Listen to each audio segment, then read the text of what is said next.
Hello world, my name is Nicolas Derumigny and I'm a PhD student from Colorado State University in joint supervision with Inria.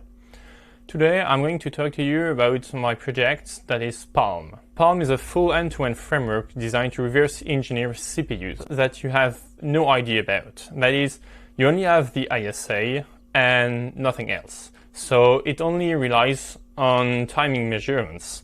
Its output is a cost model that is a breakdown of the time taken inside a basic block for each instruction.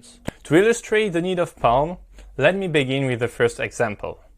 Let us consider these 4 assembly instructions called snippets. And let us imagine that you want to optimize this for really high performance.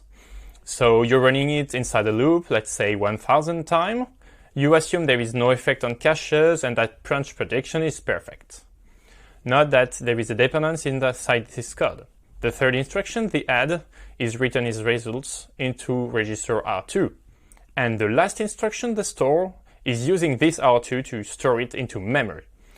So the first intuition you can have about performance is that these 4 instructions will execute sequentially, and each instruction will wait the former one to be completed before actually starting. You think it's good? Well, it was maybe at the creation of CPU like 1000 years ago, and now it's not the case anymore. Indeed, nowadays CPU are what we call pipeline. That is that execution times of instruction can overlap, and you may actually start the next instructions before having finished the former instructions. Actually, you can note that the third add and the store are still executed one after the other. This is due to our dependence. We need to wait for R2 before actually starting to begin to store it. And there is no way to actually improve if we keep this sequential execution of the instructions. Fortunately, other mechanisms have been developed inside CPUs to overlap this kind of dependencies and loss of CPU cycles. For example, out-of-order execution is a major pillar of today's CPUs.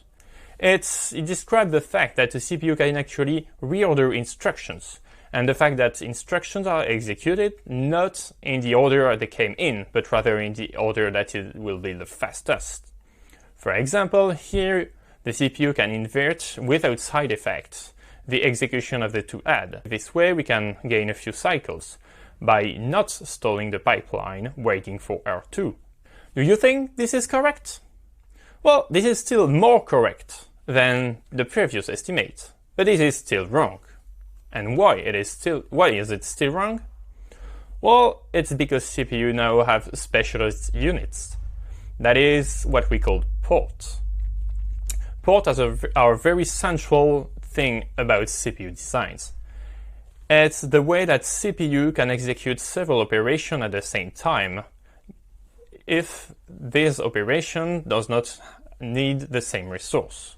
For example, here, load and add are 2 separate, totally different things.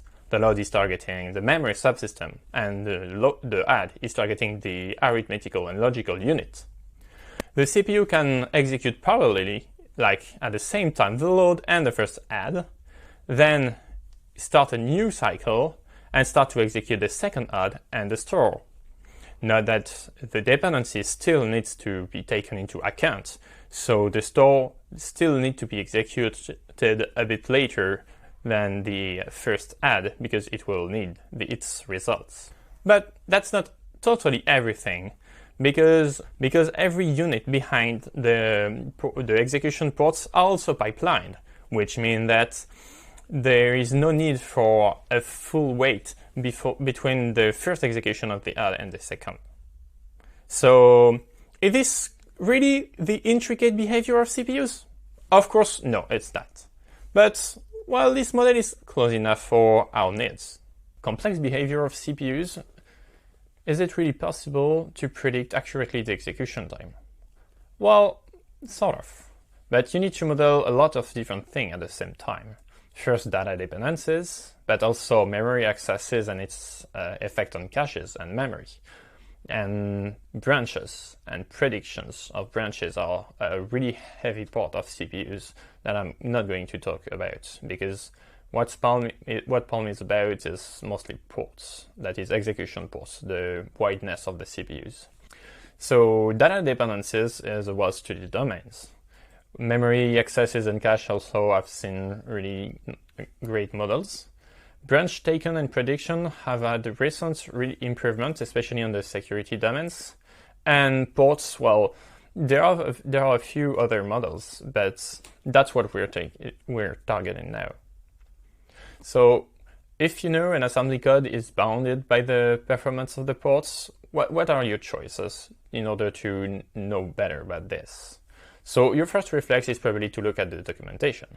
But if you've already done that, well, you know it's incomplete and it contains error and it's very tedious to read. So people have started to develop manual micro benchmarks like AgnaFogs. But well, for every new CPUs, you need to run the experiment again and maybe discover new things and run new experiments. And you need to be already an expert in the domain in order to understand and, well, perform these benchmarks. So another approach based on hardware counters allows us to better understand and count every instruction that is executed on every port. But we need our hardware support. It does not work for every CPUs, and well, you still need to have some kind of really deep expertise on the domain in order to generate this micro benchmark and output the results.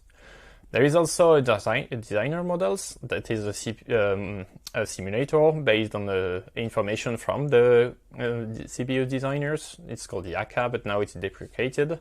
And well, it's proprietary, so you don't really know exactly what's under the hood, and it needs a lot of expertise to be maintained.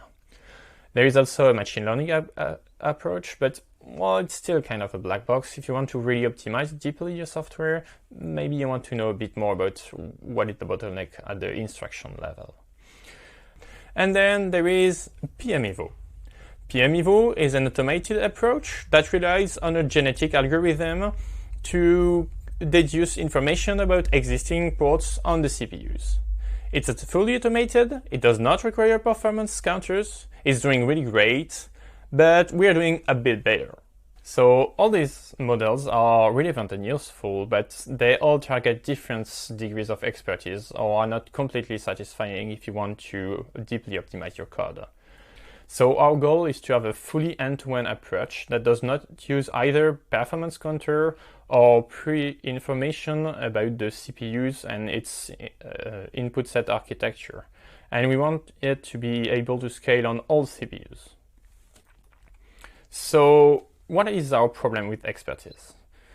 The issue is first that, well, it's a bit boring to infer figures each time a CPU is released, meaning running the same benchmark again and again. And secondly, well, the pace at which CPUs are developed and released is like tremendous. There are a lot of different CPUs and a lot of different architectures. For example, let us consider the x86 instruction set architecture. So the Skylake microarchitecture released by Intel in 2015 has 8 ports, but its successor, Ice Lake, disclosed in 2018, has 10 ports. On the AMD side, well, the latest Zen 3 architecture released in 2021 had 6+8 ports divided between floating point computation and integer and logical parts. Finally, the latest Intel architecture, called Alder Lake, has 12 execution ports on its performance core. So the number of ports is growing really fast, and the number of benchmarks needed to reverse engineer these ports is also growing fast. Also, x86 is not the only architecture to rely on ports. Recently, ARM disclosed Superscalar architecture for high-performance cores, such as the Cortex-X2 used in some servers.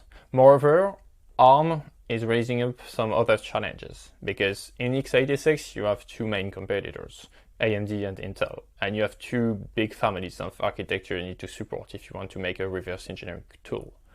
In ARM, there are a lot of different design and semi-custom ARM chips. For example, Apple is doing its own ARM chip, Qualcomm, Samsung. Moreover, ARM is going more and more into the server market. therefore the need of a pretty precise performance model. And sadly, the toolchain is not exactly ready for that as of now. With this problem in mind, let me show you our solution, the PALM framework. So PALM is a fully automated tool that just needs a rough description of the ISA. I mean, what the instructions are, what are they taking as arguments, and basically the number of registers and their name. It will run a few hours on the machine, profiling instructions, then trying to solve complex LP that I will talk about later, and then it outputs a cost model, that is, which resources every instruction is using and how the instructions are interacting one with each other. Now that you have a quick intuition of what PALM is capable of, you're probably like, yay, I absolutely want to try that out. And then be careful. There are a few caveats one should not fall into when using PALM. First, PALM is only operating at basic block level. That is, a single flow of instructions without branches nor jumps, nor any instruction that can tamper with the control flow. Furthermore, though PALM handles arithmetical and logical operations, vector instructions, such as this SSC sub, or loads and store instructions, while dependencies are not supported, neither are the effect on load and stores on the cache. For example, in real life, if you're loading a value that is in the RAM or in the L3 cache, the CPU will wait 50 to 100 cycles before the value actually arrives, and we do not support that. Neither are control flow instructions at all, because they tamper with branch predictions that can make the CPU stall a few cycles. And the main reason for us not to support all these mechanisms is because there exist other tools that are better than ours to model that, and we want to decouple as much as possible our approach to CPU modelization. We handle ports, that is, resources, and other tool handles dependencies, memories, or control flow. With this model in mind, PALM can be used by either bottleneck analyzers, because the bound it will give on execution times is always valid. It will just not interesting on memory bound CAD, and optimization framework. For example, Yaka has an underlying model relying on ports, or VTune or Osaka has similar ones. Compilers also need a really precise model of cost of the instructions, because at the code selection steps, the compiler needs to discriminate between two different code paths to generate exactly the same semantic operation. Finally, high-performance library programmers can require such a model when they are writing intricate assembly kernels. PALM is based on a very simple CPU representation. Let us consider this assembly code as an example. So each instructions have a usage of what we call abstract resources. For the sake of simplicity, let us imagine that our CPUs has only 3 resources. So every instruction can use one or more resources at the same time. Here, the minimal execution time of this microkernel is 4 cycles, because loads and store are both using R1 with a load of 2. So 2 plus 2 is 4, and we get our 4 cycles. Note that the interference between instructions is modeled by usage of the same resource. But in our model, resources are not limited to port, meaning that if there is a common bus or a common abstract resource used by several instructions, our model will capture that as well. For example, all instructions need to be decoded. This decoding frontend is often encoded in a separate mechanism than ports on current models, and PALM allows to model at the same level as ports. Note that our model is based on what we call the disjunctive mapping. That is, if an instruction uses several resources, it uses both of them at the same time. For example, here add is using both R2 and R3, which, well, is not exactly the case in reality. For example, maybe your CPU can execute additions on port 2, but maybe port 3 can also handle additions.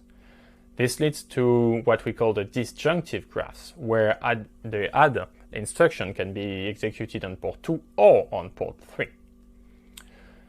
In this situation, you need a schedule to compute the execution time, meaning an association from instructions to the port it will be executed on. And if you want to compute the optimal schedule, that is a not so bad approximation of what the CPU is doing, well, you need to solve an optimization problem, which is costly in our case, because we have millions of micro benchmarks. So fortunately, we proved that the conjunctive and the disjunctive form have the same expressiveness, meaning that if CPU behavior is correctly described by the disjunctive form, our conjunctive form will capture that as well. But as I've said before, our resources are not limited to ports. So that means that globally, our model is a bit more expressive than a model that will only rely on ports. Now let us dig deep into PALM's internal mechanisms. It starts with quadratic benchmarks. That is, we generate a micro benchmark for every 2 instructions inside the instruction set assembly given as input. We measure their execution time and we regroup the ISA into equivalence classes by hierarchical clustering. Then, those equivalence classes are filtered out by 2 separate heuristics, giving us what we called basic instructions. Basic in the sense that they use either very little resources or resources with really high throughput. Then the second step is the solving step. We start from those basic instructions, they are around 10 to 20, and put them in a first ILP that generates on the fly new benchmarks. The role of this ILP is to have an idea of the shape of the mapping. That is, it will output whether there are few or more resources, that is the number, and the edges, that is, which instruction can use which resources. From this first mapping, we can reuse the information of which instruction is using which resource to generate custom new benchmarks. This benchmark I use to map the complete ISA. Therefore, by this reduction of complexity from the whole ISA to basic instructions and basic instructions to new benchmark, our approach is able to scale well and to deduce complete mappings in a few hours on our tested CPUs. To assess the quality of PALM's mapping, we compared it against several other tools: muopdon.info, PMEvo, Yaka, and LLVM-MCA. We choose 2 benchmark sets and extract all possible basic blocks from those benchmark sets, that is, SpecIn 2017 and Polybench. Then we stripped out the dependencies of all those basic blocks and execute them a lot of time inside the loop on 2 different processors: Skylake Scalable platform from Intel and the first generation then from AMD. Then we compare the real execution time as measured by performance counters with estimates for all the tested tools. Then we report 2 metrics: the mean average error and the candle stir. The candle stir ranges between -1 and 1, and it predicts the ability of our tool to accurately predict the execution times relative of pairs of basic blocks. That is, their relative ordering. The closer to 1, the better is the candle stir.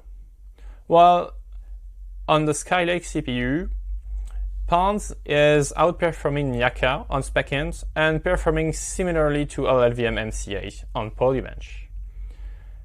On the other hand, on the Den 1 architecture, the results are a bit mixed, but we still are comparable to LLVM-MCA, though LLVM-MCA relies on manual expertise, and we only relies on our reverse engineering approach.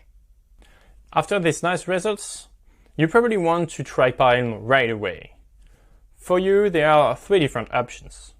The first one, reserved for tech gurus that really like their hands deep down into the code, is, well, to clone right away our Git repo. It's written in Python, available under a free and open source license, and it requires Gruber, a solver for our linear programming encodings. The second possibility, a bit simpler to use, is to download our Docker image. Here also, you will need Gruber for a full mapping.